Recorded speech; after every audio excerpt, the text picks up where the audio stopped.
Jennifer here with PressPassLA, and we're in the studio with Caitlin O'Connor today. Hi, Jennifer. Thanks for having me. Thank you for coming in. So I want to chat because we're both you're originally from LA, but then we both kind of grew up East Coast girls. So you're from Pittsburgh. East Coast. Well, Pittsburgh isn't really East Coast, but it is. You know, my book, it's East Coast, right? Yeah. So are you Eagles fan? We just had Super Bowl. I mean, the Eagles did an amazing job, but I'm a Steelers fan. Okay. Well, we can live with that. I'm a Jets fan, so I mean, at least you're not a Jets fan, right? So I do want to talk because sports has been an interesting part of your career. Obviously, you had Hitting Time, which you got to be in, and that was around the Lakers. And I've seen you've gone to a bunch of Lakers games. Was sports something that you always loved, like growing up? How did you kind of find that and fitness in your journey?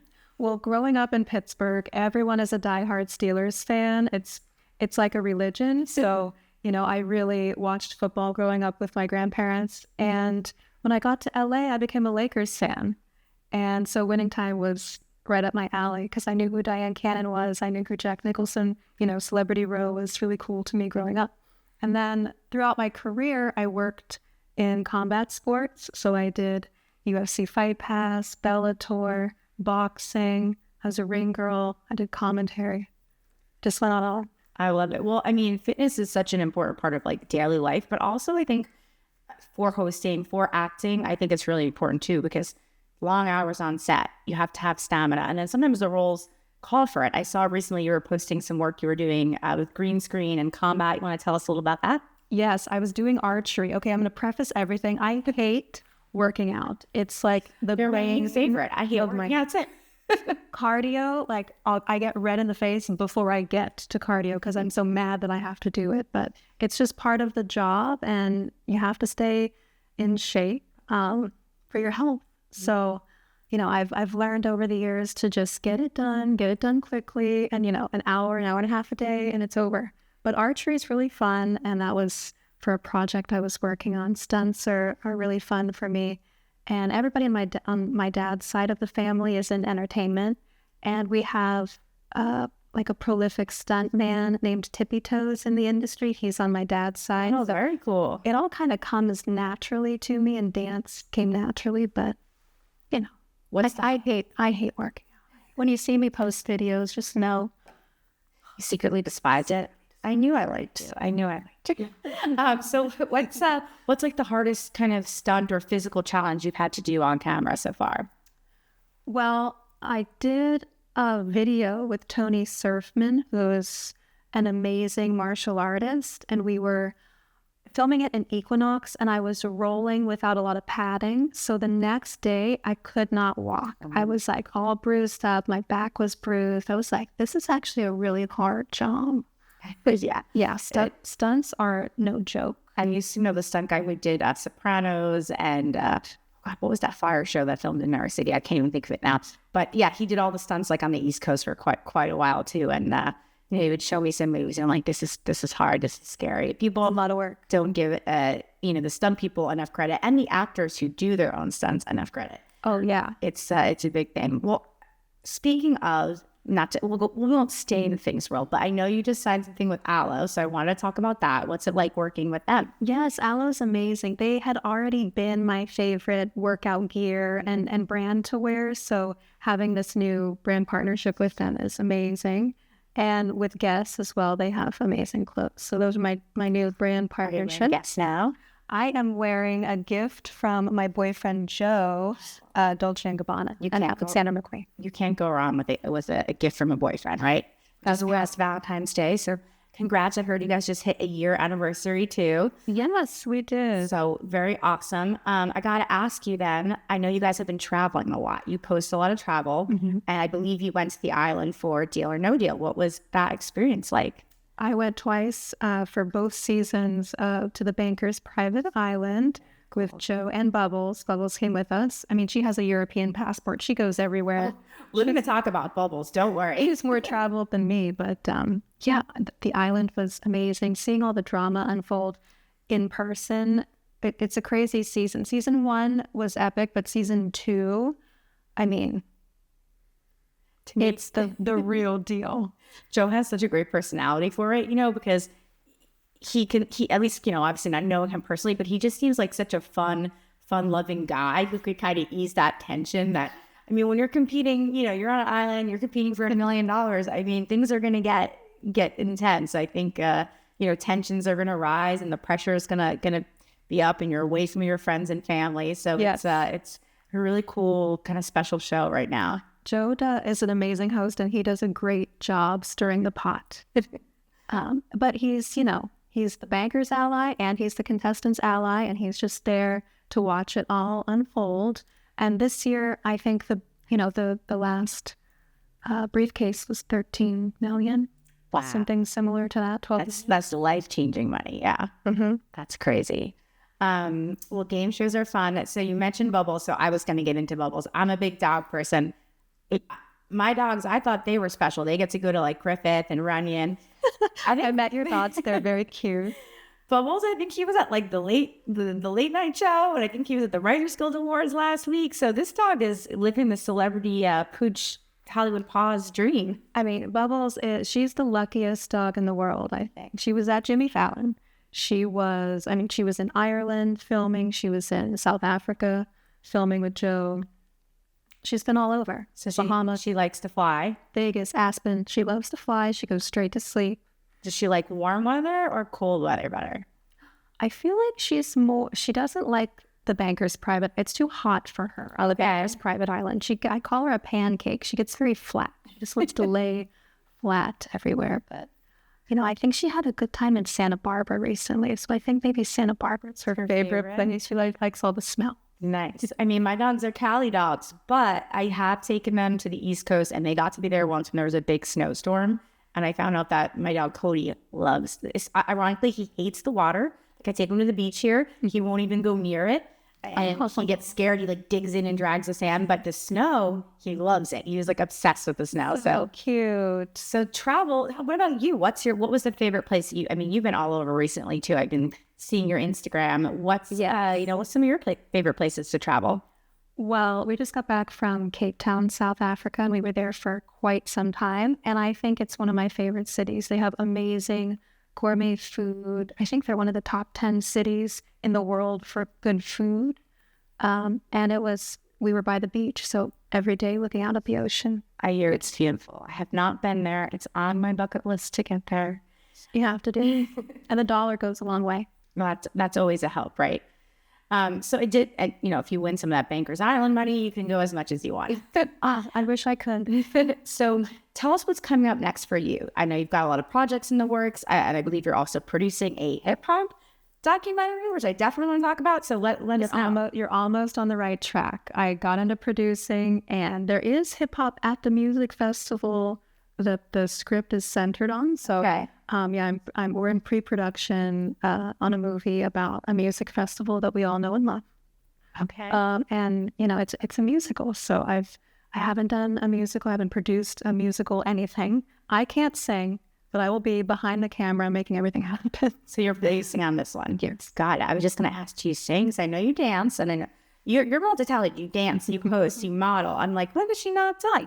But now you produce, so I like that. That's awesome. When might we be able to see it? Sometime next year, or within a year and a half. I mean, every movie is different. I worked on one movie for 2 years, another one for 3. You did some big magazine issues lately.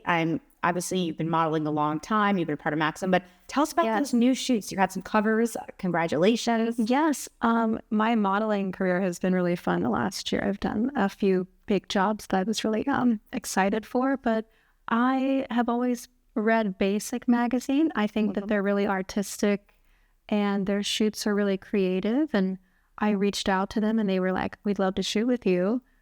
So Basic magazine came out, and another one with Guess, which is QP magazine. So really cool, just working away over here. Now working hard. That's good. That's working hard. That's what it is. Living the dream, working hard. I love it. So I read something, I think it was in the Basic piece, where you said that you were afraid, like you had stage fright. You were afraid to perform and be on stage when you were younger. And then I think you said that you took public speaking and that helped you get over it. And I instantly gravitated toward that because I was always a bit of a performer and a storyteller, but I hated doing like theater when I was younger. I hated being on stage. I'd get terrible stage fright. I would get sick to my stomach, nauseous. And I also majored in I minored in public speaking, and it helped me get over it. And now I do hosting, I do stand-up. So tell me about that, like that transition, because you have a very public life now and you're constantly being interviewed or interviewing someone or in front of the camera. I would say, I mean, my favorite thing is always interviewing another person. It's hard for me to get interviewed, but growing up, I was an only child and a product of divorce. My parents were divorced when I was 5. So I think I developed this, stage fright, or even talking to just a small group of people started to really scare me. Just speaking in general was really hard until college. And I was like, if I want to be an actress or I want to be a TV host and I can't talk, we've got a problem. It's not going to work. It's not going to work. So I took public speaking. I took political science, where I had to get up in front of 600 people with a well-prepared speech. And basically I figured out, if I have something I want to say and I'm focused on something important that needs to be said, then I feel like I can get the words out because I have something important to say. Yep. So that's what helped me get over my stage fright. Interesting. And for me, like you said, I prefer to interview people. It's the storytelling. I can't speak. It's the storytelling. It's the connecting with them. Yeah. And then it becomes easy. But, when someone puts you on, I think somebody asked me the other day to just answer 3 questions just for like a class. And I was like, what am I going to say? I start writing pages and pages, like trying to prepare. I did fill it out. And then they were like, can you cut this down to like 250? We only needed 3. And we didn't need 2 pages. So I love that. So what else is in the kind of near future for you? Who would you like to work with and collaborate with, whether it's like as a producer or an actor? What do you hope happens the next couple of years? Because you've been going at a fast pace in your career. I know, it's going fast. Yeah. Well, it went slow for about 10 years. So we're just catching up now because I've been at this for a long time. But it takes 10 years for an overnight success story. That's what they say. And it's very true. People are here a long time. Yes. And then when they start to pop, you maybe miss the 10 years they put in behind the scenes. For sure. Yeah. I won't say that it's been 15, but it's probably been 15 for me. But I took a lot of naps. I think this year's Oscars Best Picture nominees are really amazing. And I would love to one day work with Sean Baker or Mikey. Her performance was amazing. And Anora, I think that's my favorite feature film this year, was definitely Anora. And yeah, I'd love to work with Sean. And your previous co-star, Adrian Brody, is up for a lot for the Brutalist, which I shouldn't admit, but I have not seen yet, and it is on the top of my list. He's cleaning up at the awards, and he's a great actor. I've seen him in a million other things, so I'm sure he's amazing. Adrian's really talented, and he's on set. He's very reserved, and it was an honor to be in a scene with him on Winning Time. But I mean, he's been killing the game since I was a little girl, 30 years. Yeah, he deserves it. He's doing it. So back to Winning Time, you had to wear these big wigs, and tell us, there's a lot that goes into like the hair and the makeup and the beauty routine of being a host or an actress and being in front of the camera. Do you have any tips or anything that, you stay away from or anything like that? Yes, that's a good question. I really like to take care of my skin, and I like getting laser peels. I think it's really fun, and hydrofacials. And, I see a lot of my girlfriends, they are doing injectables and Botox, and they do say it's bad for acting. And I've never done any injectables because when I was 19, I got my lips done. I got lip filler done. And immediately after that, I couldn't feel my lips or the bottom of my chin. And it stayed like that. It stayed numb for about 3 or 4 years. Wow. And I couldn't feel, like when I would eat, I couldn't feel anything for, the feeling just came back recently. That's a long time. That's like 15 years. That is insane. And then did they give you any explanation around that? Just like hit a nerve or something? I called them and they said they had done nothing wrong. So it had to have been, they hit a nerve, or my body had an immune reaction to getting an injectable. Yeah. So I swore that I'll never get that again, or any kind of... You just never know how your body will react. And you look great, so you don't need it. And I love that. I take pride, and I would say, I haven't jumped on the Botox train or anything yet. I know LA is really known for it, but I think it is important to also like show aging and show like real expressions in a real facial expressions as, you know, and I think especially as an actor or host or anyone who does on camera, it is an important part of that. Right. I mean, well, I think the Morpheus laser, I'm going to try the Morpheus laser this week at a place called Richland Aesthetics. I'm excited to go in because they do say that you can cure, you know, crow's feet and little aging signs without an injectable. So there's, Very cool. you know, certain things coming in now that you can do. There's always something, right? I see, what are those frownies ads I always see?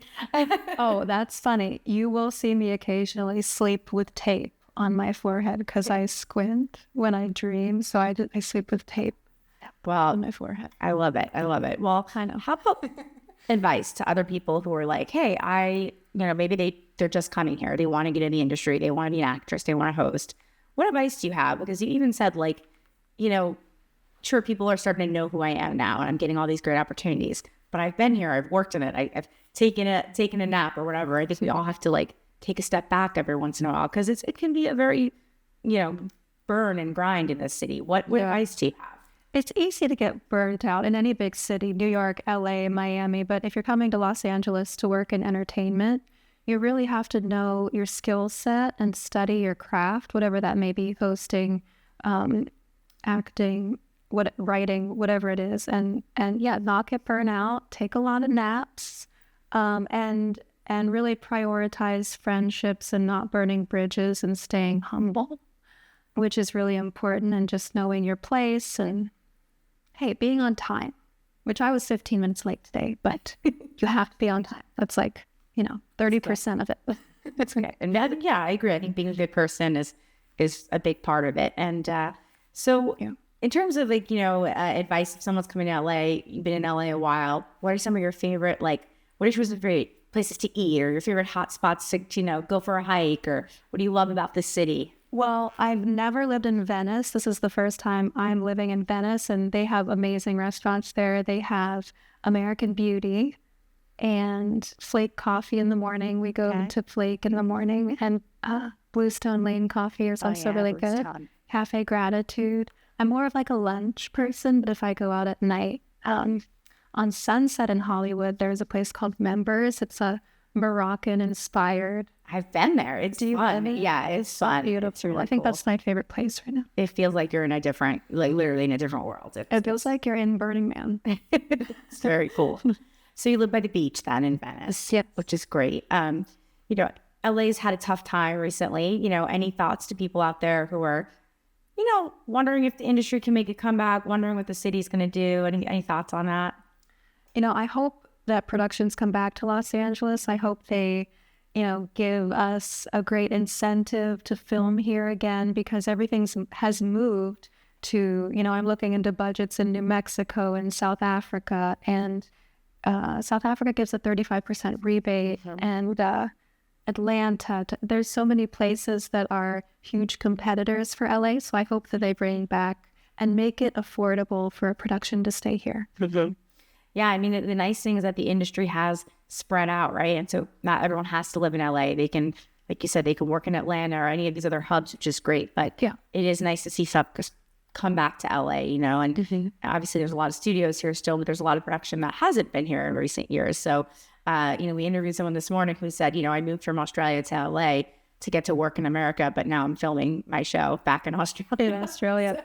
So you just never know, right? You never know. Well, any last things you want our audience to know about you or look out for? Anything we should plug right now? Well, I might make bubbles on Instagram. I might be a stage mom, a stage stepmom. So I think you should. But you can follow me on Instagram at Caitlin O'Connor. All right. Well, we're following. We'll make sure we tag you and everyone else is following. And you let us know when Bubbles has a page. I think, you know, she might go to superstardom pretty fast. I mean, she'll have more followers than anybody, Rick. Thank you so much for stopping by. Thank you. Thanks, guys.